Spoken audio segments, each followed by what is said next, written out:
যাদের প্রচুর পরিমাণে চুল পড়ে যায়, যদি চুল পড়া বন্ধ করতে চান, আমি পবিত্র কোরআনের একটি আয়াতের কথা বলবো। সে আয়াতটি আপনি তেলের মধ্যে পড়ে ফু দিয়ে আপনি মাথার মধ্যে দিন রেগুলার করতে থাকুন, ইনশাআল্লাহ তাআলা চুল পড়া বন্ধ হয়ে যাবে। অনেকে কিন্তু এই অবজেকশনটা করেন যে হুজুর প্রচন্ড পরিমাণ চুল পড়ে, কোরআনে কি কিছু আয়াত আছে? মনে রাখতে হবে, আল্লাহ রাব্বুল আলামিন পবিত্র কোরআনে এমন কিছু নাই যেটা দেয় নাই।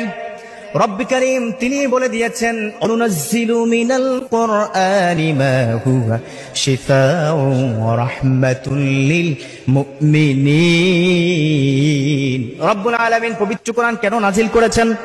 রব্বুল আলামিন বলেন, ও বান্দা, আমি তোমাদের জন্য এই কোরআন নাজিল করেছি রহমত দেওয়ার জন্য। এই কোরআন নাজিল করেছি তোমাদের চিকিৎসার জন্য, শেফার জন্য। আল্লাহু আকবার।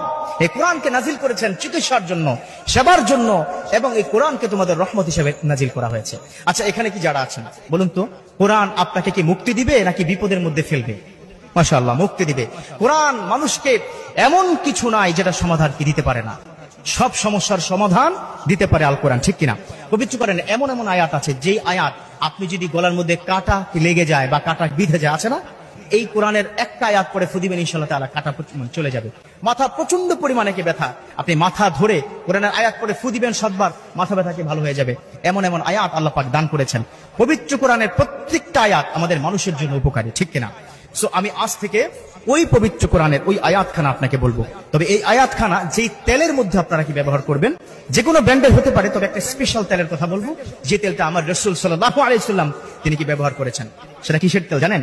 Olive oil. জানেন না? মাশাআল্লাহ। অলিভ অয়েল কিন্তু দুই ধরনের, একটা হচ্ছে খাওয়ার অলিভ অয়েল, এটা ভিন্ন প্রক্রিয়া অলিভ অয়েলটা করা হয়। একটা খাওয়ার জন্য অলিভ অয়েল, একটা হচ্ছে মাখার জন্য। বাচ্চাদেরকে কিন্তু অনেকে অলিভ অয়েল কি দিয়ে থাকেন, আবার অনেকে মাথায় চুলের মধ্যে অলিভ অয়েল কি দিয়ে থাকেন। অলিভ অয়েলের মধ্যে আপনারা এই আয়াতখানা পড়ে ফু দিবেন, ইনশাআল্লাহ। আমলটা একটু লক্ষ্য করে শুনবেন। এবং মা বোনদের কিন্তু বেশি পরিমাণে চুল পড়ে, এখানে আপনারা কি যারা যুবক আছেন বা যারাই আছেন, আপনারা একটু মা বোনকে শিখিয়ে দিবেন যে তোমরা আজকে এভাবে আজ থেকে করো। তবে যে কোনো ব্র্যান্ডের তেলের মধ্যে ফু দিলে ইনশাআল্লাহ তাআলা হবে। পবিত্র কোরআনের এই আয়াতটা আপনি 7 বার পড়বেন। কয়বার পড়বেন? 7 বার পড়বেন। তবে তার আগে আপনাকে আরো দুটো কাজ করতে হবে। একটি কাজ হচ্ছে, যেহেতু কোরআনের আয়াত, যেহেতু একটা আমলের বিষয়, সো আপনাকে ইস্তেগফার করতে হবে। কি পড়তে হবে? ইস্তেগফার করবেন, আস্তাগফিরুল্লাহ আস্তাগফিরুল্লাহ আস্তাগফিরুল্লাহ। তারপর যে কাজটা আপনি করবেন সেটা হচ্ছে আপনাকে দুরূদ শরীফ পড়তে হবে। মনে রাখবেন, যেই দোয়ার মধ্যে দুরূদ থাকবে সেই দোয়া আল্লাহ পাক কবুল করবে ইনশাআল্লাহ তাআলা। যে আমলের মধ্যে দুরূদ থাকবে সে আমল আল্লাহ পর্যন্ত পৌঁছে যাবে ইনশাআল্লাহ। 3 বার আপনারা কি দুরূদ শরীফ পড়বেন, দুরূদ ইব্রাহিম। পড়ার পরে এবার যেটা করবেন, পবিত্র কোরআনের এই আয়াতটা পড়বেন, ওয়া ইযা মারিতু ফাহুয়া ইয়াশফিন। খুব লক্ষ্য করবেন, আমি আবার বলছি, ওয়া ইযা মারিতু ফাহুয়া ইয়াশফিন।